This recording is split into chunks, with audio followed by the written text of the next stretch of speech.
Hello everyone, welcome to CashcroftTV. My name is Kalen Ashcroft. Thank you very much for watching this episode of Ages of Empires, where we will be covering all of the major world empires throughout history. Today we will be covering two very important empires, those being the Magadha Empire of ancient India and the Achaemenid Empire of ancient, almost the very significant part of the world. In particular, the Achaemenid Empire was the largest up until its time, so a very important empire. And the Magadha Empire was one of the most significant ones of ancient India as well. So in the style of Plutarch's Parallel Lives as well, we will also cover a leader from each respective empires. In this case, we will have Ashoka of the Magadha Empire and Cyrus II, or Cyrus the Great, of the Achaemenid Empire. And then in the end, we will have a comparison between the two to hopefully learn a little bit more about how to perhaps evaluate one's character, or perhaps how to better lead our own lives, at least as I am endeavoring to do. So without further ado, we will begin with the first empire and first leader. So the Magadha Empire. So the Magadha Empire, it was one of the most influential and powerful empires in ancient India, known for its strategic location, military prowess, and significant cultural contributions. And its history can be divided into several key periods, particularly early Magadha, the Nanda dynasty, the Maurya dynasty, which was its largest extant, and the Gupta dynasty. And we will seek to biograph the rise and fall of this important ancient Indian empire. So starting with early Magadha from the 6th to the 4th century BCE, the Magadha region, located in the eastern part of modern-day India, was inhabited by various tribes and kingdoms. The earliest references to the Magadha come from the Mahabharata, an ancient Indian epic which mentions it as a prominent kingdom. Bimbisara, a ruler from Haryanka, the Haryanka dynasty, is considered the first historical king of Magadha. He expanded the kingdom through strategic alliances and military conquests. Moving to the Nanda dynasty, from the 4th to the 3rd century BCE. The Nanda dynasty, led by Mahapadma Nanda, was the first to unify the entire Indian subcontinent under a single ruler. So one of the most significant achievements in ancient Indian history. This marked also the zenith of the Magadha Empire's power. The Nandas ruled with a centralized administration, but their regime was marked by high taxes and authoritarianism, leading to discontent among the populace. But it might have been the peak of its power, but in terms of the peak of its territorial extent, that would be under the Maurya Empire, as we shall cover now, which lasted from the 4th to the 2nd century BCE. The Maurya dynasty, founded by Chandragupta Maurya, marked a significant turning point in Indian history. Chanakya, a brilliant strategist and statesman, played a crucial role in Chandragupta's rise to power. Chandragupta's conquest expanded the empire to its greatest extent, covering most of the Indian subcontinent. Ashoka, Chandragupta's grandson, is arguably the most famous Mauryan ruler. After a brutal conquest with Kalinga, Ashoka embraced Buddhism and adopted a policy of non-violence and religious tolerance. His edicts, inscribed in rocks and pillars, spread his teachings throughout the empire. So very key not only in military achievements, but also in spreading Buddhism. Following Ashoka's death, the Mauryan Empire began to decline due to internal strife, external invasions, and economic troubles, as we shall document. Starting with decline and fragmentation in the 2nd century BCE, the Mauryan Empire started to disintegrate, leading to a period of regional fragmentation and the emergence of various smaller kingdoms. The Sunga dynasty briefly controlled parts of the Magadha region after the fall of the Mauryas. So the Sunga dynasty came in later, but they are separate, one might say. But also some might consider the Sunga part of the legacy of the Magadha Empire. As for the Gupta dynasty, in the 4th to the 6th century CE, the Gupta dynasty founded by Chandragupta I is often referred to as the Golden Age in Indian history. It marked a cultural and scientific renaissance with significant advancements in art, science, mathematics, and literature. Notable rulers like Samudragupta and Chandragupta II expanded Gupta's influence through military conquests and diplomatic alliances. But this is in the Common Era, so this way is a later period. The Gupta Empire, which sort of one of the successors of the Magadha Empire, however, began to be weakened due to a combination of external invasions, economic instability, and internal conflicts. As for the end of the Magadha Empire, which we could say is as far as the 6th century BCE, but one might also say it's in 28 BCE, but nonetheless, by the 6th century CE, the Gupta Empire, perhaps the last of the Magadha empires, had lost much of its territory. And the Magadha region fell under the control of local rulers and emerging kingdoms, so fragmentation, after it had already been significantly fragmented after the Maurya dynasty. The empire's decline was hastened by invasions by the Huns and internal revolts. So the Huns, whom we will cover, are also a very challenging foe. The Magadha Empire, with its various dynasties, played a crucial role in the shaping of the political, cultural, and religious landscape of ancient India, for a time ruling almost the entire subcontinent. Its legacy can be seen in its continued influence in Indian thought, philosophy, and governance systems that persist to this day. As for the significant leader we'll be covering, Ashoka the Great. One of the most important rulers of the Magadha Empire was Ashoka, also known as Ashoka the Great. Therefore, we will seek to biograph some of his life as we know it today.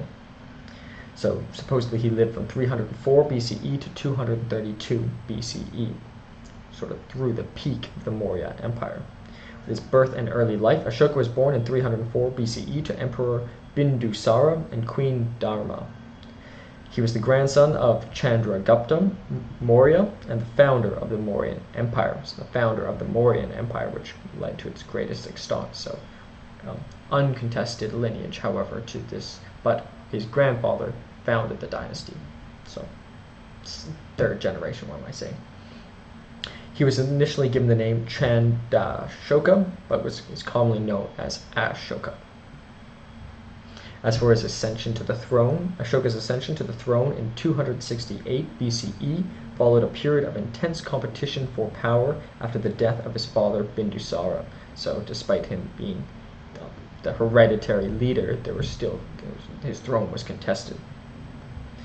As for his conquest of Kalinga in 265 BCE, one of the most significant events of Ashoka's early reign was the brutal conquest of the Kalinga region in modern-day Odisha in 265 BCE. The war was immensely destructive, and the suffering he witnessed among the civilian population deeply affected Ashoka, so it had a psychological impact, we might say, and therefore leading to his conversion to Buddhism in 263 BCE. Ashoka's experience in Kalinga led to a profound transformation. He embraced Buddhism, renouncing violence and adopting a policy of non-violence and religious tolerance, so leading to its greatest extent and then going for sort of religious tolerance and sort of, embracing Buddhism, which is a philosophy or religion of much peace. As for his promotion of Buddhism, Ashoka became a fervent patron of Buddhism. He sent missions to spread Buddhism to various parts of the Indian subcontinent and beyond, including Sri Lanka, Central Asia, and even as far as Greece and Egypt. He erected numerous edicts, including Buddhist principles on rocks and pillars, which served as a means of disseminating his teachings. So not only did he respect and appreciate it, but putting it into writing and putting it into principles on rocks and pillars is something that has aided the Buddhist religion in lasting even till today, and likely far into the future, if not for the rest of humanity. As for Dhamma, Ashoka's reign is noted for his promotion of moral and ethical code known as Dhamma, closely connected to Buddhism. It encompassed principles of non-violence, truthfulness, compassion, and respect for all living beings. So he not only, an interesting life he had in that he managed to gain the throne, which was contested. He had to win battles, such as Kalinga, but nonetheless he saw these battles, and despite all his achievements, he converted to Buddhism and Dhammism. As for his administrative reforms, Ashoka implemented several administrative reforms aimed at promoting social welfare and ethnical governance. He established a network of officials known as Dhamma Mahamatras to oversee the implementation of his policies, so that they're connected to Dhamma, which is being nonviolent, truthful, and compassionate, and respectful to all living beings, but also to then existing throughout his large state or large empire to oversee the implementation of his policies. As for his constructions and patronage, Ashoka undertook extensive construction projects, including the building of hospitals, roads, and rent houses for travelers. So very important initiatives. He also sponsored the convening of the Third Buddhist Council in Pataliputra to further codify and disseminate Buddhist teachings. So maybe an exaggeration, but if it weren't for Ashoka, would Buddhism be as prominent today as he never existed? I still think Buddhism would be here, but nonetheless, he definitely did facilitate, or if not manifest, this expansion of Buddhism. As for his later years and legacy, Ashoka's later years were marked by a period of relative stability and prosperity within the empire. He passed away in 232 BCE and was succeeded by his son Kunala. As for his legacy, Ashoka's legacy endures as one of the most remarkable figures in Indian history. His contributions to Buddhism, his principles of non-violence and ethical governance continue to inspire people around the world. His edicts, inscribed on various pillars and rocks, serve as valuable historical records and a testament to his vision for a just and compassionate society. Ashoka's reign left an indelible mark on Indian history, and his influence on Buddhism and ethical governance continues to resonate through the ages. So very, very fascinating and important, and I would say morally aligned leader. So that is Ashoka and the Magadha Empire, and I'll discuss some of the content of the slide. So in the top left, we have in the top left we have an image of Ashoka on a chariot with multiple horses. To the right of that, we have King Bimbisara, one of the earliest leaders of the Magadha Empire, and his visits to a bamboo garden. To the right of that, we have the Cyclopean Wall of Rajgir, which was one of the capitals. We'll discuss soon. Below that, we have coins that were minted in the region, which is something quite significant in terms of facilitating private trade. Below that and to the left, we have the 24th Tirthakara of Jainism, known as Mahavira, who was born in this region. And he's actually the last of the Tirthakaras, and I have an episode on covering him and on Mahavira exactly, and I hope you endeavor to check it out in my series called History of Leaders of Thought. So sort of Jainism came slightly perhaps before Buddhism, but nonetheless they have a lot of overlaps, and I think both, if anyone's fascinated in either, should know a little bit about the two of them. And for Jainism, a great place to start, I believe, is studying Mahavira. And he was born in Magadha region, to a royal family, in fact. And to the right of that, we have the ancient temple of Mahabodhi in Bodh Gaya, which is, this is an old picture. I prefer the old picture because I think it's perhaps closer to what it looked like, although despite being depreciated, but nonetheless, I just think it's a very beautiful photo as well. To the right, we have an image that parallels the one we had in the previous episode on the Kosala Empire, where we can see Kosala started off much, much larger than Magadha, small, but Magadha went to expand, claiming all these territories, then to Kosala, and as we can see, under the Maurya Empire in 250 BCE, almost the entire Indian subcontinent. So for information we have, title, Ashoka and the Magadha Empire. Under the Mauryas, a pan-Indian empire, or one of the 16 Mahajanapadas, or great kingdoms. Significant leader, Ashoka, Empire, Magadha, period 684 to 28 BCE. Some may extend it further into the Common Era, or Christian Era, as some people call it. Modern location, India, and extended even into Afghanistan. million square kilometers, 0.50 million square miles, 0.19% of the world, 0.37. So this is a pretty common figure we see, but still very large, and that excludes Antarctica, and it's also some very contested areas of land. So it wasn't like they claimed some uninhabited lands and had a very large percent of the world, but these were all densely populated regions with existing empires such as the Kosala that needed or that required being conquered. Capital city was at different times Rajagriha and Pataliputra. Government, absolute monarchy. Common languages, Sanskrit, which I'm endeavoring to study, Magadha, Prakrit, and Ardhamagadhi Prakrit. Religion, Hinduism, Buddhism, and Jainism. Population, several millions. It's hard to get an exact estimate, but it could be in the tens of millions, could be in the 20s, 30s, or it could be as low as 3 million. So that is Ashoka and the Magadha Empire. We will discuss the leader a bit more in the comparison soon. Now this very important empire, the Achaemenid Empire, also known as the First Persian Empire. So the Achaemenid Empire, also known as the First Persian Empire, was one of the most significant empires in ancient history. In fact, the largest we've seen to this date. It spanned 3 continents and played a crucial role in shaping the geopolitical landscape of the ancient world. Here is a detailed fact and hopefully as factual as possible, but history of the rise and fall of the Achaemenid Empire. Starting with the rise of the Achaemenid Empire in circa 550 to 500 BCE. Starting with Cyrus the Great, circa maybe 600 to 530 BCE. The empire's origins can be traced back to Cyrus II, or commonly known as Cyrus the Great. He was the founder of the Achaemenid Empire and ascended to power in 550 BCE, marking the start of the Achaemenid Empire. Cyrus embarked on a series of military campaigns that led to the conquest of the Median Empire, which we have covered, the Lydian Empire, and the Babylonian Empire. So all of those empires we have previously covered, and we've dabbled and touched on, and through their connection to the Achaemenid Empire, learned a little bit about them, and I hope you check out my episodes on the Median Empire, the Lydian Empire, and the Babylonian Empire, but nonetheless they were all defeated under Cyrus the Great, and among other regions too. He was known for his relatively benevolent rule and his policy of religious and cultural tolerance, as we shall see.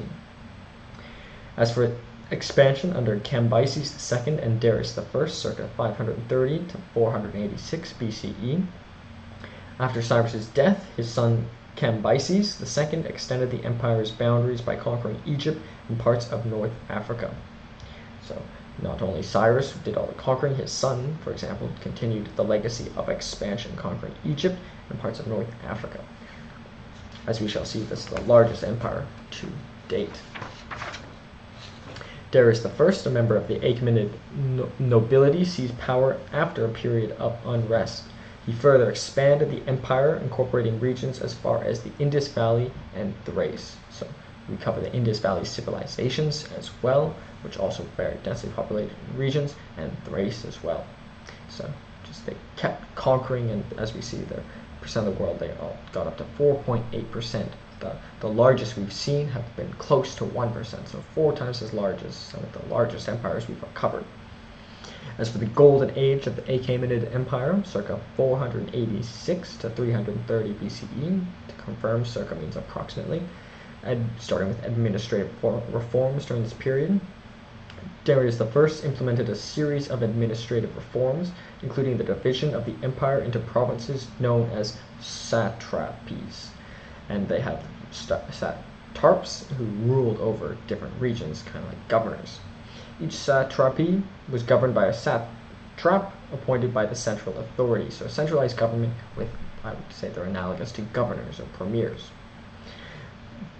But, well, maybe not necessarily analogous to governors or premiers in that these are appointed by the central authority, whereas governors, for example, are elected democratically by the state, so maybe not. But what I mean is that they rule over certain regions, or satrapies, pardon me. As for cultural and architectural achievements, the Achaemenids were known for their architectural prowess. most notably the construction of Persepolis, the grand capital or the grand ceremonial capital of the empire, but not always necessarily the political or military capital. As for the decline and fall of the Achaemenid Empire, circa 330 BCE until a couple, maybe another 100 years after, as it slowly declined, but it did decline pretty definitively and pretty quickly. Starting with the conflict with Greece. The Achaemenid Empire faces significant challenge from the Greek city-states, particularly Athens. The series of conflicts known as the Greco-Persian Wars from 449 BCE and extending, let's see if we can find it here on the, 499 to 449 BCE, saw both Persian and Greek victories. But one thing that is noted is that the battles against the Persians in some ways united the Greek states. As for revolts and internal issues, the empire experienced revolts and uprisings in various satrapies. So despite pointing these and being perhaps necessary to rule such a vast extent of land, some of these satrapies wanted to have more power and contested with the central authority, partly due to the heavy taxation and administrative inefficiencies. So perhaps it was the fault of the central government taxing too much and being inefficient administratively. But moving to Alexander the Great's conquests from 334 to 330 BCE. Alexander III of Macedon, known as Alexander the Great, launched a series of successful campaigns against the Achaemenid Empire. In 330 BCE, he captured the Persian capital, or the ceremonial capital, Persepolis, effectively marking the end of the Achaemenid Empire. So that is an empire we will cover soon as well. I'm sure everyone here knows of Alexander the Great. As for the legacy of the Achaemenid Empire, sort of the Hellenistic influence, Alexander's conquests led to the spread of Hellenistic culture across the former Achaemenid territories. As for continued influence of Persian culture, despite the fall of the empire, Persian cultural elements such as language, art, and administrative practices continue to exert influence in subsequent Seleucid and Parthian empires, which we will cover as well. So the influence, despite sort of being abruptly defeated by Alexander the Great, still existed in the region and still had implications on further empires. As for further historical significance, the Achaemenid Empire remains a pivotal entity in the study of ancient civilizations, namely ending so many and conquering so many. Known for its administrative innovations, cultural contributions, and its interactions with other major powers at the time. You check out those empires previously mentioned just to see how they interacted with the Achaemenid Empire. The Achaemenid Empire's legacy endures as a testament to the complex and dynamic nature of ancient empires, and its influence can still be discerned in various aspects of modern Persian culture and history. Still a very significant legacy lasting to this date. So now moving to a biography of Cyrus the Great. So Cyrus II, commonly known as Cyrus the Great, he was starting with his birth and early life, so circa 600 BCE to 576 BCE. Cyrus was born around 600 BCE to Anshan, Persis, in Anshan, which is in Persis province in modern-day Fars province in Iran.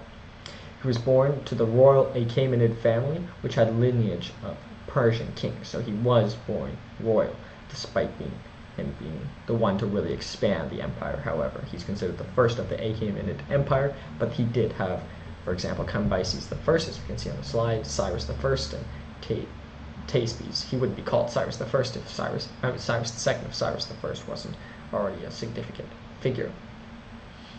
As for his rise to power, circa 559 to 550 BCE, in his early years, Cyrus was a minor noble in the Median Empire. We covered the Median Empire, so Cyrus was in the Median Empire, working there, which was a powerful Iranian kingdom. He rose to prominence after a series of military victories and skillful political maneuvering. As for his rebellion against Medes, however, in 550 BCE, Cyrus led a successful rebellion against the Median king Astyages. Astyages, with the support of disaffected Median nobles. So he sort of found some nobles to side with him and caused a revolt and defeated the king Astyages of Media. This marked the foundation of the Achaemenid Empire, as Cyrus assumed the title of Shahanshah, King of Kings. Shahanshah. That's a beautiful, beautiful word. King of Kings. As for his conquests and expansion, from 550 to 539 BCE, Cyrus embarked on a series of military campaigns to expand his empire. He quickly conquered the Lydian kingdom in Anatolia, as we covered, in modern-day Turkey in 547 BCE, followed by the Neo-Babylonian Empire in the 539 BCE, which we have also covered. So these were great empires in their own right, although on the decline because they had their own internal problems. But the fact that Cyrus the Great led a revolt against the Medians, conquered the Lydian, and then also the Neo-Babylonian Empire. It's too many things to be completely luck. As for Cyrus and Babylon in 539 BCE, the conquest of Babylon, led by Cyrus, is one of the most significant achievements in history, the Neo-Babylonian Empire. His strategy of diverting the Euphrates River to allow his troops to enter the city is a fascinating piece of military strategy, as covered previously in the Neo-Babylonian Empire. But to move a river sounds like more work than merely crossing it in boats or such, but or walking around it. But in fact, it was the most efficient way, and they diverted the river, which took a lot of work and obviously changed the course of this river for eternity, but nonetheless allowed them to win and defeat the Neo-Babylonian Empire. As for his policies of tolerance and governance, Cyrus is renowned for his benevolent and inclusive policies. He respected the customs and religions of the regions he conquered, earning him a reputation for tolerance. So despite being so great in terms of military achievements, he was respectful of those he conquered, as long as they laid down the sword and were willing to submit to Achaemenid rule. As for his and furthermore, he allowed displaced peoples to return to their homelands, including the Jews who had been exiled in Babylon, as we shall discuss soon. So Cyrus the Great was one of the few conquerors or people who held the Jews captive, who permitted them to return, as biographed in the Old Testament. As for his death and succession, from 530 to 529 BCE, Cyrus ruled over a vast empire, but the exact details of his later years and death remain somewhat unclear. According to some accounts, he died in battle while campaigning against a Central Asian nomadic tribe. But nonetheless, his legacy was secured with his descendant, Cambyses II.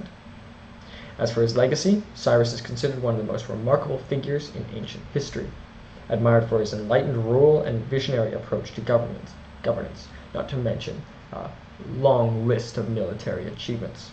He is often referred to as the father of human rights for his policies of religious and cultural tolerance. So to be at two times, one side being maybe one of the greatest conquerors of all time, but also to be considered the founder of human rights really puts him maybe even head and shoulders above many other great leaders.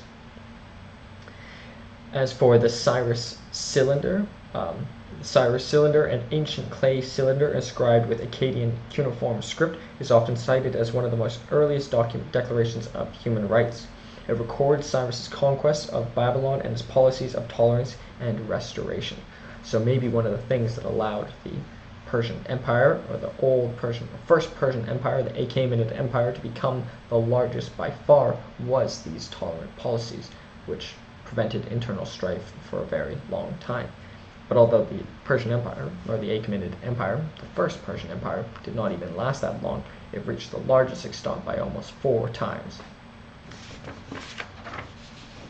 As for his influence on Persian and cultural history, Cyrus's legacy endures in Persian culture and history. He is celebrated as a national hero in Iran and frequently mentioned in Persian literature, folklore, and art. Cyrus the Great's reign marked a pivotal period in ancient history, and his enlightened policies and conquests laid the foundation for the Achaemenid Empire, which would become one of the most powerful and influential empires of the ancient world. His legacy continues to be celebrated and studied to this day, and I think he's worthy of celebration as far as I can see. But perhaps maybe it's only talking of his great human rights initiatives. Maybe he was in fact wrong to be conquering all these people.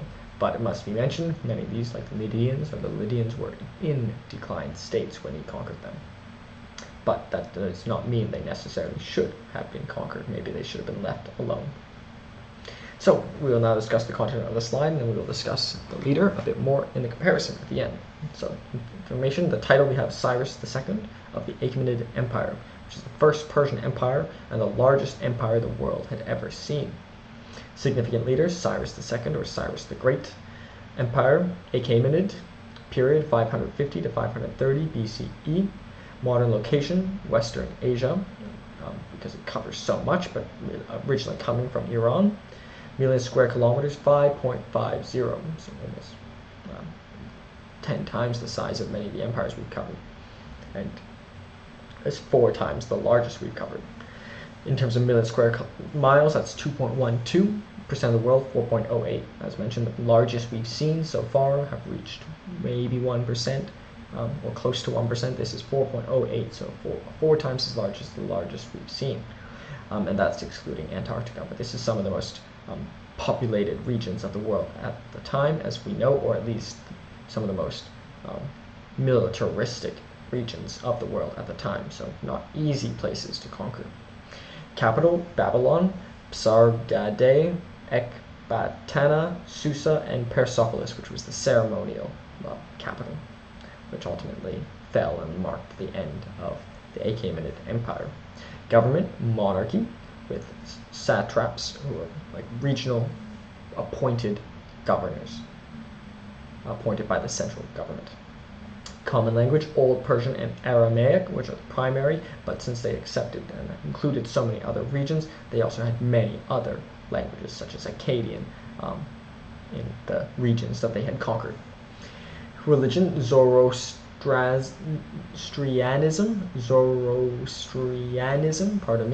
was the major religion, but also, as mentioned, they had religious tolerance, so there were many other religions under their empire. Population, 35 to 50 million, is also by far the largest in that metric as well.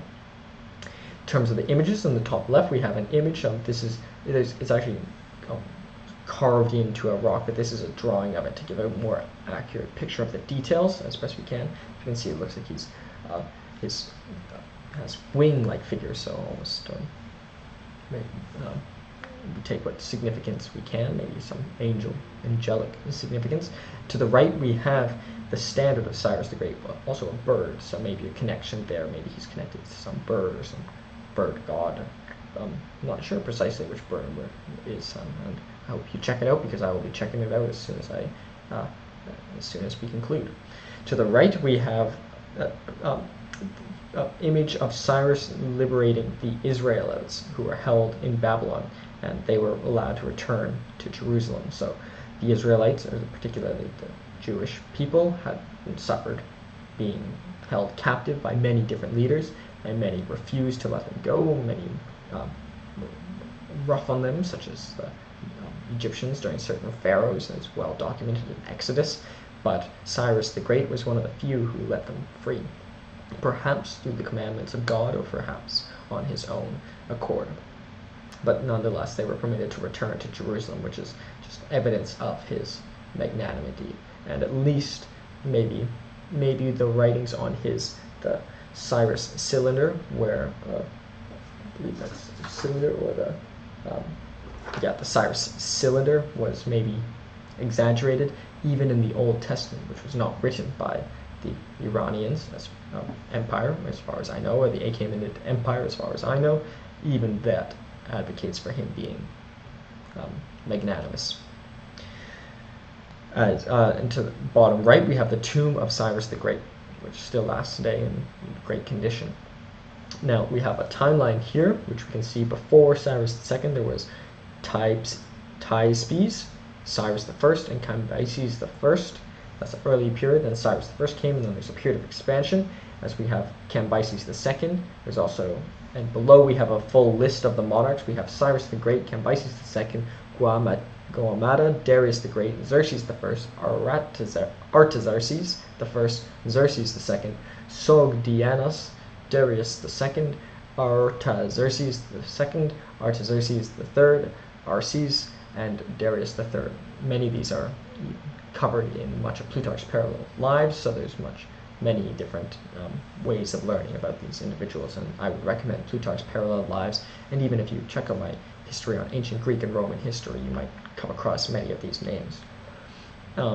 Following on this timeline, we have Cambyses II, Smerdis, one of the leaders, Darius I, Xerxes I, Artaxerxes, Xerxes, and all across into Darius III, who was the last. And we can see the Greco-Persian wars were in between the periods of expansion and cultural expansion and decline. Some of the key historical events in this image here, we have the Persian Revolt in 550 BCE, which started the empire, a revolt against the Medians, led by Cyrus the Great and disenfranchised Medians. So maybe going back to that argument, was Cyrus the Great justified in conquering the Medians? Well, some of the Medians supported him, so that might give us a clue.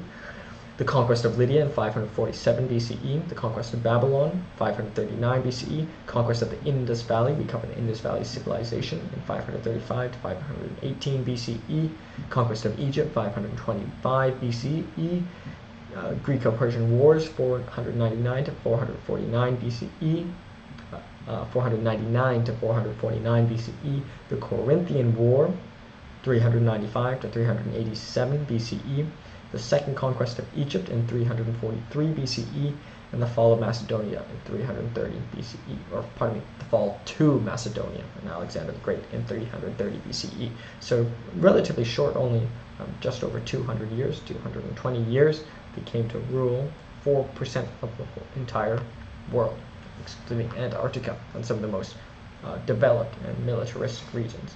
And at the top right, we have a map, and we can see the Roman numerals represent different, I believe they should be satrapies, but they're different regions, and we can see the vast extent of land all the way up to Mediterranean, to Libya, Africa, past Egypt as well, and then far into the Indus Valley, and even into some of the Indian empires that we have covered.